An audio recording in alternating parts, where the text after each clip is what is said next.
स्वागत है आपका स्टॉक 2020 में। और आज देखते हैं कि ग्लोबल क्यूज इस समय कैसे चल रहे हैं, जिस तरीके से हमने अपनी टीम स्टडीज की है। तो अगर आप देखेंगे तो यूरोपियन मार्केट से थोड़े से बेहतर संकेत दिखे, क्योंकि वहां की माइनिंग कंपनी ग्लेनकोर के परफॉर्मेंस काफी बेहतर हुआ और उसकी वजह से उसमें तेजी थी, जिसकी वजह से यूरोपियन मार्केट में थोड़ी सी मजबूती दिखी। लेकिन अमेरिकी बाजार कल बंद थे और एशियाई बाजारों के आप देखिए तो एक मिक्स शुरुआत है, बहुत ज्यादा अप्स एंड डाउन्स वहां देखने को मिल रहे हैं। एसजीएक्स निफ्टी भी आप देखें तो काफी फ्लक्चुएट होती हुई दिख रही है, 60 से लेकर के 20 पॉइंट के बीच में उतार चढ़ाव इसमें चल रहा है। लेकिन दूसरे एशिया बाजारों पर हम नजर डालेंगे तो वहां पे कमजोर शुरुआत के ही संकेत दिख रहे हैं। चाइना पे नजर रहेगी, क्योंकि वहां कई सारे इंपॉर्टेंट नंबर्स आज अनाउंसमेंट होने हैं, तो उसकी वजह से काफी उतार चढ़ाव देखने को मिल सकता है। घरेलू क्यूज भी बहुत इंपॉर्टेंट रहेंगे, क्योंकि यहाँ पे आज प्रधानमंत्री की एक अहम बैठक है तमाम सारे इंडस्ट्री लीडर्स और अधिकारियों के साथ। Good morning Sonam. Good morning Neeraj. ऐसे में जो तस्वीर बनती दिख रही है, आपकी स्ट्रेटजी क्या होगी?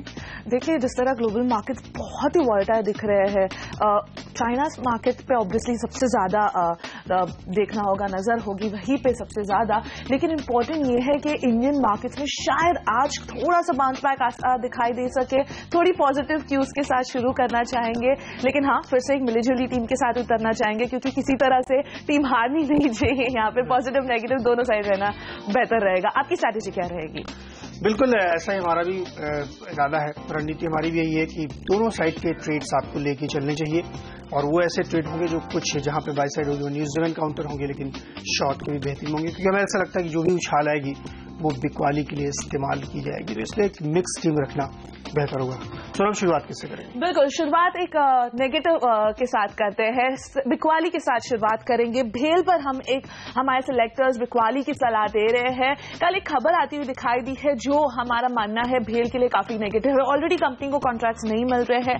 वैसे ही मार्केट में इस तरह की खबरें थी कि सरकार ज्यादा सपोर्ट दे रहा है भेल को, उनको ज्यादा ऑर्डर्स दे रहे हैं। ऐसे में एक चाइनीज कंसोर्टियम ने इनके खिलाफ एक अपील की थी, जहां पर उनको तमिलनाडु में एक पावर प्रोजेक्ट दिया गया था, और यहां पे माना जा रहा है कि भेल का जो टेंडर था या फिर उनका जो बिड था वो चाइनीज कंसोर्टियम के सामने बहुत ज्यादा था। फिर भी यहां पर सरकार ने या फिर तमिलनाडु जनरेशन डिस्ट्रीब्यूशन कॉर्पोरेशन ने उनको ये ऑर्डर दे दिया था। तो कंसोर्टियम जो था चाइनीज का, उन्होंने इसके अगेंस्ट अपील कर दी थी, और मद्रास हाईकोर्ट ने इस अपील को अलाउ कर दिया है। और हमारा मानना है ये भेल के लिए काफी नेगेटिव हो सकता है, और इसलिए बिकवाली की सलाह दे रहे हैं। भेल पर लक्ष्य 195 का रहेगा, और वैसे भी मार्केट में जिस तरह की पोजीशन है उससे हमारा मानना है कि भेल में जो दबाव है वो जारी रहेगा। साथ ही दूसरा कॉल भी बिकवाली का ही रहेगा। ये एक बैंकिंग काउंटर है जिसपे हम नेगेटिव जा रहे हैं।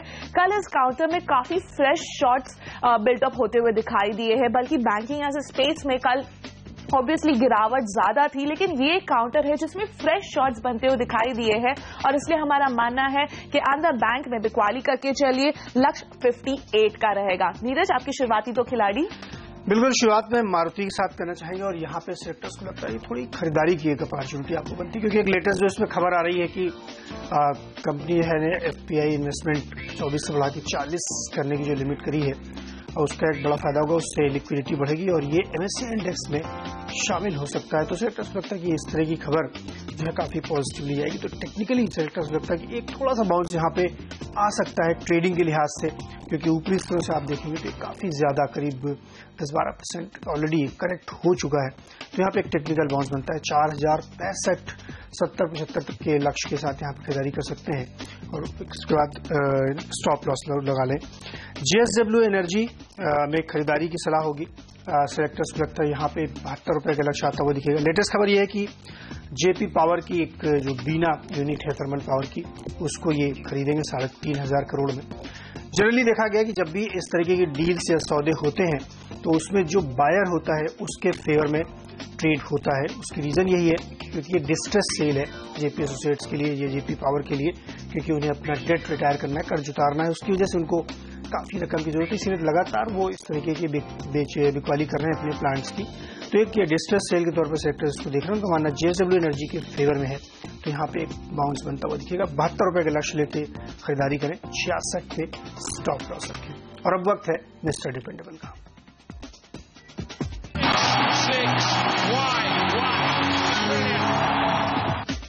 है डिपेंडेबल स्टॉक रहेगा यूनियन बैंक। यहाँ पे हमारे सिलेक्टर्स बिकवाली की सलाह दे रहे हैं। मूडीज की एक रिपोर्ट पर हमारा मानना है इस शेयर पर एक भारी दबाव बनता हुआ दिखाई दे सकता है, जहाँ पे मूडीज की रिपोर्ट के मुताबिक जो नया calculating base rate regime market में आएगा, इसके इंप्लीमेंटेशन से इन कंपनीज पर भारी दबाव बन सकता है। यूनियन बैंक उस बैंक में से एक है जिस पर भारी दबाव बन सकता है। ये उन काउंटर्स पे सबसे ज्यादा दबाव बनाता है जिनके फंडिंग बेस में जो टर्म डिपॉजिट है उनका प्रोपोर्शन ज्यादा होता है, और यूनियन बैंक में इस तरह का प्रोपोर्शन देखने को मिला है। और इसी की वजह से हमारा मानना है जब ये बेस रेट नया रेजिम मार्केट में आता है तब यूनियन बैंक के शेयर पर भारी दबाव बनता हुआ दिखाई देगा। बल्कि हाल ही में क्रिसिल ने भी एक रिपोर्ट निकाली थी जिसका कहना था वित्त वर्ष 2017 के नंबर्स पर लगभग 20,000 करोड़ का भारी धक्का लग सकता है इन सारे बैंक्स पर जब ये नया रेजिम मार्केट में आ जाता है या फिर इंप्लीमेंट हो जाता है। तो हमारा मानना है यूनियन बैंक के शेयर पर आज दबाव दिखाई दे सकता है मूडीज की इस रिपोर्ट पर, इसलिए बिकवाली करके चलिए लक्ष्य 150 का रहेगा। नीरज, एक्सिस बैंक होगा और खरीदारी की सलाह यहाँ पे होगी। ऊपर इस तरह से आप देखेंगे तो बहुत ज्यादा एक करेक्ट हो चुका है, और जैसे कि संकेत आज बाजार में दिख रहे हैं कि थोड़ा बाउंस यहाँ पे आ सकता है, तो उसका फायदा ऐसे स्टॉक्स में होगा जो तेजी से गिरे हैं, जहां पर बहुत ज्यादा शॉर्ट पोजीशंस बनी है, तो वहां थोड़ी शॉर्ट कवरिंग की वजह से आपको तेजी देखने को मिल सकती है।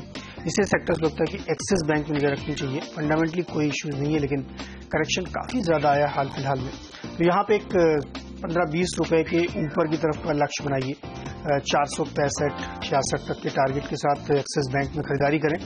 448 के पास स्टॉप लॉस रखें। और वैसे भी देखिए पूरा बैंकिंग स्पेस में मिली जुली खबरें चल रही हैं, और जिस तरीके से वहां पे बाउंस की एक उम्मीद की जानी चाहिए, उसका अगर ऐसा होता है तो एक्सिस को बड़ा फायदा होगा, तो खरीदारी की यहाँ पे सलाह होगी।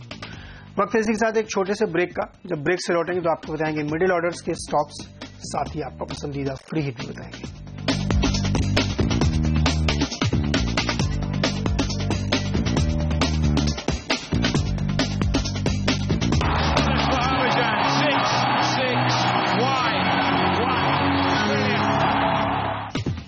ऑर्डर में पहला स्टॉक बिकवाली के लिए होगा एमटेक ऑटो, और लगातार इसमें जो वीकनेस बनी दिख रही है उसकी कमजोरी दिखी। कल भी 10-11% नीचे जाके बंद हुआ। एक नया डिफॉल्ट भी है जो 17-20 तारीख के आसपास 800 करोड़ का होने वाला है। सेक्टर लगता है कि बहुत ज्यादा कमजोरी, और अभी भी बहुत सारे फंड्स को इसमें से एग्जिट लेना बाकी है। स्टॉक बिल्कुल मतलब 1 डिजिट में जाने की तरफ इसने तैयारी कर ली, और जिस तरीके की कमजोरी देख रही है तो उससे पूरी उम्मीद है कि गिरेगा। 26 रुपए के लक्ष्य के साथ इसमें शॉर्ट पोजीशन बना के चले। कॉलगेट, यहाँ पे भी शॉर्ट की पोजीशन बनानी चाहिए। स्टॉक काफी वीक दिख रहा है चार्ट पे भी। फंडामेंटली भी स्टॉक में थोड़ी दिक्कत है, क्योंकि ग्रोथ जो है वो थोड़ी सी टेपर डाउन हो रही है। कंपनी खुद मान रही है कि 2-3% से ज्यादा की ग्रोथ पॉसिबल नहीं है, क्योंकि जिस तरीके से मानसून वीक होता हुआ दिख रहा है वो एक दिक्कत है। रूरल डिमांड इम्पैक्टेड है, तो कॉलगेट के सेक्टर्स को लगता है कि थोड़ी वीकनेस अभी और आना बाकी है। 1800 रुपए का लक्ष्य लेते हुए इसमें बिकवाली करें। 1855 पे स्टॉप लॉस रखें। पीवीआर लेकिन खरीदारी के लिए सेक्टर सुझा रहे हैं। उनका मानना है कि स्टॉक ऊपरी इस तरह से काफी अच्छा करेक्ट हुआ है। फंडामेंटली बेहद स्ट्रांग है। अगले कई क्वार्टर्स तक के जो इनकी फिल्म रिलीज लाइंड अप है वो एक्सपेक्टेड है कि काफी रोबस्ट ग्रोथ इनको दिखाएगी। पिछला क्वार्टर इनका अब तक का सबसे बेहतरीन क्वार्टर हुआ, क्योंकि कई सारी बहुत अच्छी फिल्में इन्होंने रिलीज की जिसका रेवेन्यू इनको रिफ्लेक्ट हुआ है। लेकिन कई सारी फिल्में जो इस क्वार्टर में रिफ्लेक्ट होंगी सेकेंड क्वार्टर के रिजल्ट्स में, वो भी आना बाकी। इसीलिए स्टॉक में काफी फंडामेंटली स्ट्रेंथ दिख रही है। हालांकि ऊपरी स्तरों से अभी जो करेक्शन आया है वो मौके का फायदा उठाना चाहिए खरीदारी के लिए। 800 रुपए का लक्ष्य होना चाहिए। 768 पर स्टॉप लॉस। सोनू, हमारी टीम में अब खरीदारी पर फोकस होगा। ओएनजीसी पर सबसे पहले एक खरीदारी का कॉल दे रहे हैं हमारे सिलेक्टर्स, जहां पे कंपनी ने हाल ही में जो एक 15% की हिस्सेदारी खरीदी है रशिया के एक ऑयल प्रोजेक्ट में, इसको एनालिस्ट ब्रोकरेज हाउसेज ने एक थम्स अप दिया है। उनका मानना है ये डील एक बहुत ही सॉलिड डील है ओएनजीसी के लिए, और खास करके उनकी सब्सिडरी ओएनजीसी विदेश के लिए, जो अपने टारगेट्स को पूरा कर पाएगा इजीली इस प्रोजेक्ट के जरिए या फिर इस डील के जरिए। पहले तो ये डील को नॉन एक्सपेंसिव माना जा रहा है, या फिर कह सकते हैं एक्सपेंसिव नहीं माना जा रहा है। और दूसरी बात करें तो ये जो पूरा प्रोजेक्ट है, इससे जो ओएनजीसी विदेश है उनका प्रोडक्शन में काफी हेल्प होती हुई दिखाई देगी। बल्कि 1/3 इसी प्रोजेक्ट से कंपनी का प्रोडक्शन आता हुआ दिखाई देगा, और कंपनी का जो मीडियम टर्म का एक प्रोडक्शन टारगेट जो कंपनी ने सेट किया है वो ओएनजीसी इस डील के जरिए डेफिनेटली पूरा करती हुई दिखाई देगी। हमारा मानना है आज के दिन में ओएनजीसी में खरीदारी करके चलनी चाहिए। आज इस खबर पे या फिर जिन थम्स अप मिला है ब्रोकरेज हाउसेस से, वो एटलीस्ट ओएनजीसी को एक मजबूत पोजीशन पे बनाए रखेगा। टाटा मोटर्स पर दूसरा हमारा खरीदारी की सलाह दी जा रही है, जहां पर एलआईसी ने अपनी हिस्सेदारी जून के महीने में बढ़ा दी है। 3.73% से बढ़ाकर अब 4.15% पर कर दी है। टाटा मोटर्स पर जो भी दिक्कतें थी चाइना स्लोडाउन को लेकर, अब वो माना जा रहा है हटती हुई दिखाई देगी, क्योंकि नए लॉन्चेस के जरिए कंपनी पूरी तरह से इस मार्केट में फिर से फैलती हुई दिखाई देगी, फिर से एक्सपैंड कर पाएगी और फिर से वहां से अपने मार्केट शेयर को गेन कर पाएगी। जो एक भारी गिरावट दिखाई दी थी चाइना के कारण, अब वो पोजीशन हटती हुई दिखाई दे रही है। नए लॉन्चेस जो है वो कंपनी को सपोर्ट करते हुए दिखाई देंगे, बल्कि कंपनी ने हाल ही में एक अपने नए डिस्कवरी स्पोर्ट को लॉन्च कर दिया और हमारा पूरा मानना है कि जैगुआर को या फिर टाटा मोटर्स को उसका पूरा फायदा दिखाई देगा और इसी की वजह से एलआईसी ने भी शायद अपनी हिस्सेदारी इस कंपनी में बढ़ा दी है। तो खरीदारी करके चलिए, टाटा मोटर्स में लक्ष्य 228 का दिया जा रहा है। और तीसरा कॉल भी खरीदारी का है, ये शारदा क्रॉपकेम में खरीदारी की सलाह दे रहे हैं हमारे सिलेक्टर्स। ये काउंटर पर फिर से नजर पड़ी है इसलिए क्योंकि स्टॉक में एक बेहद ही स्ट्रांग ग्रोथ दिखाई दे रहा है। जब कंपनी के मैनेजमेंट से बात हुई तब कंपनी बेहद ही कॉन्फिडेंस साउंड करी और बेहद ही स्ट्रांग पोर्टफोलियो भी है कंपनी का। एक एग्रोकेमिकल कंपनी है जो बिल्कुल मैन्युफैक्चर नहीं करती, पूरी तरह आउटसोर्स करती है अपनी सारी प्रोडक्ट्स और सिर्फ रजिस्टर करने का काम करती है, क्योंकि रजिस्ट्रेशन बहुत ही डिफिकल्ट होता है अलग अलग जगहों पे और बहुत ही एक्सपेंसिव होता है, इसलिए कंपटीशन भी नहीं आता। और हमारा पूरा मानना है कि वित्त वर्ष 2010 से 15 तक कंपनी ने जो बेहद ही रोबस्ट ग्रोथ दिखाया है वो आगे कंटिन्यू होता हुआ दिखाई देगा, बल्कि कंपनी के पास पूरी कैपेबिलिटी है अपनी इस एग्रोकेमिकल इंडस्ट्री में अपने आप को और मजबूत बनाने के लिए। और इसलिए हमारे सिलेक्टर्स आज शारदा क्रॉपकेम में खरीदारी की सलाह दे रहे हैं। लक्ष्य 298 का रहेगा। अब वक्त हो गया है आपका पसंदीदा फ्री हिट खिलाड़ी का। इंडियन ह्यूम पाइप होगा फ्री हिट स्टॉक का, और इसमें जो एक लेटेस्ट खबर आ रही कि मुंबई के वडाला इलाके में एक बड़ा प्लॉट है जो दोस्ती रियलिटी के साथ मिलकर ये जॉइंट डेवलपमेंट करेंगे। सेक्टर्स इसको बड़ा पॉजिटिव ले रहे हैं। इसको थोड़ा पर्सपेक्टिव में डालते हैं। आप देखिए, रियल एस्टेट में काफी ज्यादा हरकतें हो रही हैं। लेटेस्ट एक और खबर है कि पिरामल ग्रुप जो एक डीबी कॉर्प का एक बड़ा प्लॉट है मरीन ड्राइव में, उसको खरीद रहा है। इससे पहले पिरामल रियल्टी में बहुत ज्यादा पी इन्वेस्टमेंट आया है। तमाम सारे इलाकों में आप देखेंगे तो रियल एस्टेट में बहुत सारी डील्स हो रही, खासतौर पे प्राइवेट इक्विटी की बहुत ज्यादा पैसा इसमें आता हुआ दिख रहा है। सेक्टर्स कहीं ना कहीं ऐसा लगता है कि शायद रियल एस्टेट अब यहाँ से बॉटम आउट होता हुआ दिख रहा है। तमाम सारे कंपनियों में जिस तरीके के डेवलपमेंट्स हो रहे हैं वो एक पॉजिटिव संकेत है।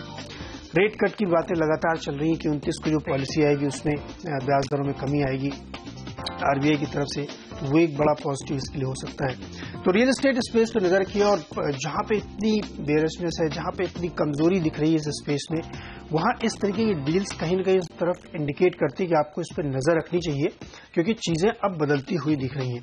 सेक्टर्स में लगता है कि जिस तरीके का ये एक टाई अप किया गया है ज्वाइंट डेवलपमेंट का, वो एक बड़ा पॉजिटिव स्टॉक के लिए हो सकता है। हमें लगता है आज इंडियन ह्यूम पाइप बहुत बेहतरीन रिटर्न आपको दिखाएगा। 350 से ऊपर के लक्ष्य लेते हुए इसमें खरीदारी करके चले। 330 के आसपास का स्टॉप लॉस भी लगाएं। प्राज इंडस्ट्रीज पर खरीदारी की सलाह दे रहे हैं। फ्री हिट के तौर पर प्राज इंडस्ट्रीज को बताना चाहेंगे हमारे सिलेक्टर्स। इसका मानना है कि हाल ही में जो कंपनी के साथ इंटरैक्शन हुई उसमें कंपनी बेहद ही कॉन्फिडेंस आन कर दी है। कंपनी का जो प्रोडक्ट है वो बेवरेज अल्कोहल और बायो प्लांट में है, ब्रूरीज में है, water and water waste management treatment में है। फिलहाल मार्केट में या फिर सरकार का भी हिस्सा जो है वो इस सेगमेंट पे बना हुआ है। साथ ही प्राज इंडस्ट्रीज का थोड़ा सा रिलायंस इथेनॉल पे रहा है, लेकिन अब माना जा रहा है इथेनॉल पर रिलायंस कंपनी कुछ कम करती हुई दिखाई देगी, बल्कि अगले 2 से 3 साल में कंपनी का जो मेजर पोजीशन है या फिर मेजर कंट्रीब्यूटर रेवेन्यू को रहेगा उनके ब्रूअरी और हाई प्योरिटी बिजनेस, और यही से कंपनी का आउटलुक बेहद ही मजबूत दिखाई दे रहा है। इथेनॉल के कारण थोड़ा सा दबाव जरूर बना है कंपनी पर, लेकिन यहां से अब जो ग्रोथ प्रोस्पेक्ट्स दिखाई दे रहे हैं वो बेहद ही मजबूत दिखाई दे रहे हैं, क्योंकि कंपनी का ये जो प्योरिटी बिजनेस है वहां पर एक जबरदस्त ग्रोथ की उम्मीद रखी जा रही है। और और माना जा रहा है कि कंपनी के पास इतना कैपेबिलिटी है इस स्केल को बढ़ाने के लिए। अगले 2 से 3 साल में कंपनी और बढ़ोतरी दिखा पाएगी। बल्कि वित्त वर्ष 2015 और 16 का अगर हम एक कंपैरिजन भी ले लेते हैं तो इस साल में कंपनी के मुनाफे में 40% का जबरदस्त ग्रोथ देखने को मिला है। तो पूरी तरह रेडी है प्राज इंडस्ट्री से ग्रोथ के लिए एक अच्छी खासी करेक्शन के बाद। तो खरीदारी की सलाह दे रहे हैं हमारे सिलेक्टर्स। लक्ष्य 78 का होगा। लॉन्ग टर्म के लिए अगर आप इसको बाय करते हैं तो लक्ष्य 100 का दिया जा रहा है। अब वक्त हो गया एक ब्रेक का। ब्रेक लेते हैं और आखिर की 3 खिलाड़ियों पर नजर होगी।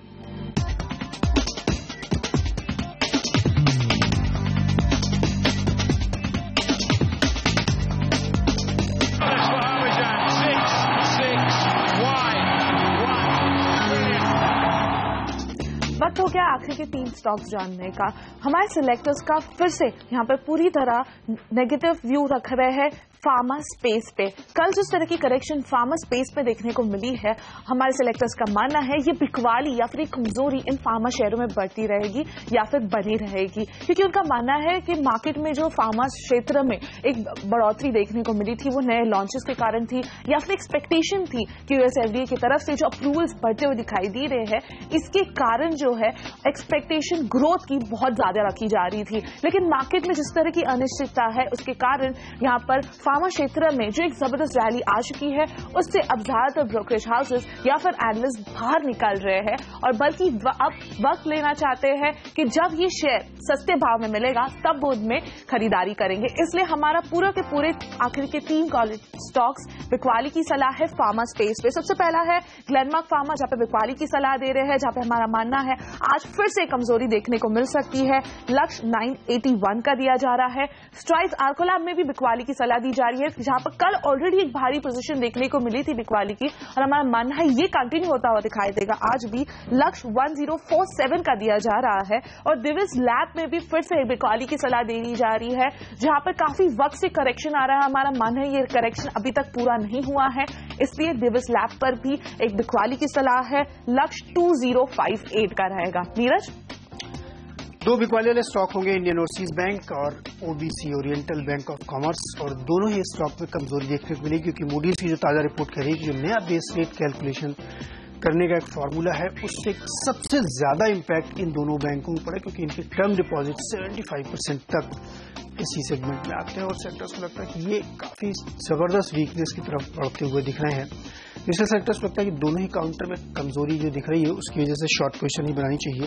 इंडियन ओवरसीज बैंक में 31 रुपए तक का लक्ष्य लेके चले और ओरिएंटल बैंक ऑफ कॉमर्स में 118 का टारगेट लेके बिकवाली करनी चाहिए। हिंडाल्को अगला स्टॉक होगा और यहाँ पे सिलेक्टर्स खरीदारी की सलाह दे रहे हैं। उनका मानना है कि बहुत जबरदस्त करेक्शन देखने को मिला है इसमें, तो एक टेक्निकल बाउंस यहाँ बन सकता है। वैसे भी आप देखिए यूरोपियन मार्केट में ग्लेनकोर ने जिस तरीके से एक रिबाउंड दिखाया है तो थोड़ी होप रखनी चाहिए, शायद 3-4 रुपए ऊपर आपको खरीदारी का लक्ष्य यहाँ पे दिख सकता है। 75 रुपए की टारगेट होनी चाहिए, 70 रुपए पे स्टॉप लॉस होना चाहिए। पूरी टीम पे एक बार नजर डालते हैं। जिस तरीके का रुझान बन रहा है उसको देखते हुए एक मिक्स टीम लेके ही चलना बेहतर स्ट्रेटजी होगी। मारुति सुजुकी एमएससीआई इंडेक्स में शामिल होने की खबरें क्योंकि एफपीआई लिमिट बढ़ाने की फैसला किया गया है, वो एक पॉजिटिव है। जेएसडब्ल्यू एनर्जी जेपी पावर का एक प्लांट बीना का खरीद रहे हैं, वो हमें लगता है कि हमेशा बायर के साइड में होता है। जब भी डिस्ट्रेस सेल होती है तो वहां एक खरीदारी का अपॉर्चुनिटी रखनी चाहिए। एक्सिस बैंक बैंकिंग में हम थोड़ा सा मान रहे हैं कि प्राइवेट बैंक में थोड़ा सा बाउंस दिखेगा तो यहाँ पे खरीदारी करके आप चल सकते हैं। लेकिन एमटेक ऑटो और कॉलगेट 2 शॉर्ट के प्लेयर होंगे। एमटेक ऑटो लगातार कमजोरी दिखा रहा है और सिंगल डिजिट की तरफ ये बढ़ता हुआ दिख रहा है। वहीं कॉलगेट रेवेन्यूज में थोड़ी सी दिक्कत आ रही है इसलिए शॉर्ट होगी। लेकिन पीवीआर में एक खरीदारी करके चलिए, ऊपरी करेक्शन के बाद यहाँ पे एक बाउंस की तस्वीर बनती हुई दिख रही है। इंडियन ह्यूम पाइप में ज्वाइंट डेवलपमेंट अपने लैंड का करने बडाला में दोस्ती ग्रुप के साथ, वो एक बड़ा पॉजिटिव इनके साथ हो सकता है। इंडियन ओवरसीज बैंक और ओरिएंटल बैंक ऑफ कॉमर्स दोनों ही नए बेस रेट के फार्मूले की वजह से कमजोरी दिखाते हुए नजर आएंगे। लेकिन हिंडाल्को में एक टेक्निकल बाउंस होगा तो ट्रेडिंग के लिहाज से इसमें 4 रुपए ऊपर टारगेट साथ आप खरीदारी करके आज चल सकते हैं। हमारी टीम में 6 बिकवाली तो 4 खरीदारी की सलाह है। पॉजिटिव ओएनजीसी टाटा मोटर्स के लिए है, जहां पर टाटा मोटर्स की जो चाइना की दिक्कत है वो दूर होती हुई दिखाई दी है। एलआईसी अपनी स्टेक बढ़ा रहा है। ओएनजीसी में खरीदारी की सलाह है, जो डील है उसको एक थम्स अप दिया जा रहा है। प्राज इंडस्ट्रीज हमारे फ्री हिट के तौर पर उतारा गया है, जहां पर ग्रोथ जबरदस्त दिखाई दे रहा है। मैनेजमेंट का मैनेजमेंट भी बेहद ही कॉन्फिडेंस ऑन कर रही है। शारदा कॉपकेयर में ग्रोथ की पूरी जगह बनी हुई है और आज एक अच्छे करेक्शन के बाद खरीदारी का पूरा मौका है। 3 काउंटर्स बिकवाली के रहेंगे। फार्मा स्पेस पर जहां पर मानना है कि करेक्शन अभी तक पूरा नहीं हुआ है और बिकवाली देखने को मिल सकती है। भेल पर आज एक नेगेटिव खबर का असर पड़ता हुआ दिखाई दे सकता है। यूनियन बैंक पे मूडीज का रिपोर्ट का असर पड़ता हुआ दिखाई देगा नेगेटिव साइड पे, और आंध्रा बैंक में जो एक शॉर्ट सेलिंग देखने को मिली है वो आज कंटिन्यू होती हुई दिखाई देगी। तो इसी के साथ सोनम और मुझे इजाजत दीजिए, लेकिन आप कहीं मत जाइए, जुड़े रहिए नेटवर्क के टीम के साथ।